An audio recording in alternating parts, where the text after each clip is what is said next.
Hi friends! ఈరోజు మనం చాలా హెల్తీగా మరియు టేస్టీగా ఉండే మెంతి కూర ఫ్రై ఎలా తయారు చేసుకోవాలో చూద్దాం. ముందుగా ఒక కట్ట మెంతి కూరను బాగా శుభ్రంగా కడిగి తీసుకోవాలి. తర్వాత స్టవ్ మీద పాన్ పెట్టి 2 స్పూన్లు నూనె వేసుకోవాలి. నూనె వేడయ్యాక ఆవాలు, జీలకర్ర, వెల్లుల్లి రెబ్బలు వేసుకోవాలి. ఇప్పుడు అవి బాగా వేయించాలి. అలాగే కొంచెం కరివేపాకు కూడా వేసుకోండి.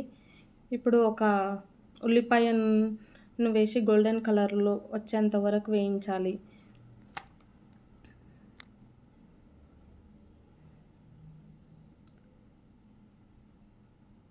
అలాగే కొంచెం అల్లం వేసుకోండి.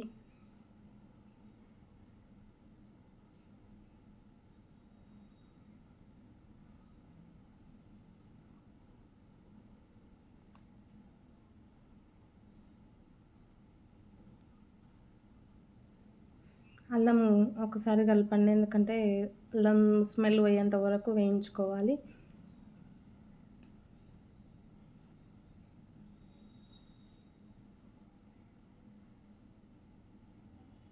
చూశారు కదా!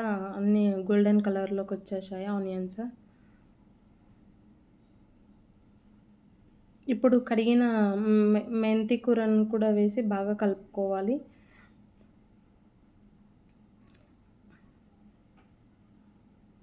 ఒకసారి మెంతి కూరను కలుపుకోండి. చూడండి నేను ఎలా కలుపుతున్నానో.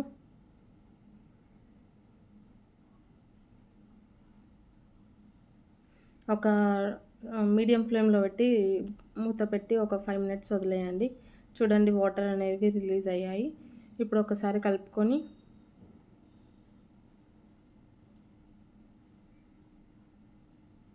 మళ్ళీ ఒక హై ఫ్లేమ్‌లో పెట్టి ఒకసారి మళ్ళీ మూత పెట్టి ఒక 2 మినిట్స్ వదిలేయండి. చూడండి ఇప్పుడు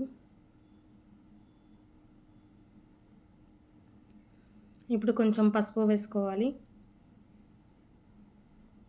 ఒక్కసారి పసుపు వేశాక కలుపుకోండి.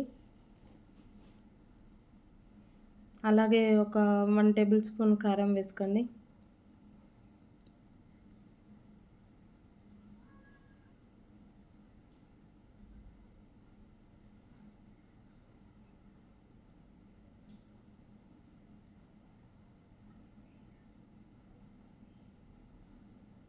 ఉప్పు మీ టేస్ట్‌కి తగ్గట్టు వేసుకోండి. నేనైతే హాఫ్ టేబుల్ స్పూన్ వేశాను. ఇప్పుడు అన్నీ ఒక్కసారి కలపండి. మెంతి కూర నీరు విడిచిన తర్వాత బాగా కలుపుతూ ఫ్రై చేసుకోవాలి. ఇష్టమైతే చివరిలో కొంచెం ధనియాల పొడి వేసుకుంటే రుచి ఇంకా బాగుంటుంది.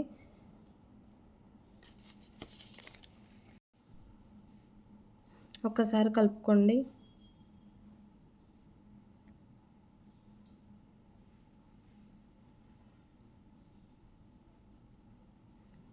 నేనైతే ఒక హాఫ్ గ్లాస్ వాటర్ వేస్తున్నాను. ఎందుకంటే అడుగు పట్టకుండా అందులోనే కొంచెం మెంతి కూర అనేది బాగా ఉడకాలి కాబట్టి ఒక హాఫ్ గ్లాస్ వాటర్ వేసి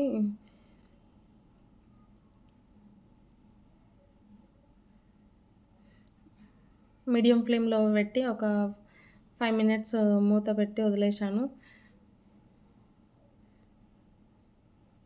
ఇప్పుడు చూడండి ఫైనల్‌గా మెంతి కూర అనేది పర్ఫెక్ట్‌గా ఉడికింది. చూడండి ఆయిల్ అనేది కొంచెం తేలుతుంది. ఆయిల్ తేలిందంటే మనకు కర్రీ ఉడికినట్టే. ఈ కర్రీ అనేది వేడి వేడి అన్నంలో చాలా రుచిగా ఉంటుంది. ఈ వీడియో మీకు నచ్చితే లైక్ చేయండి, షేర్ చేయండి. ఇంకా ఇలాంటి ఈజీ రెసిపీస్ కావాలంటే మన ఛానల్‌ని సబ్స్క్రైబ్ చేయండి. Thank you friends.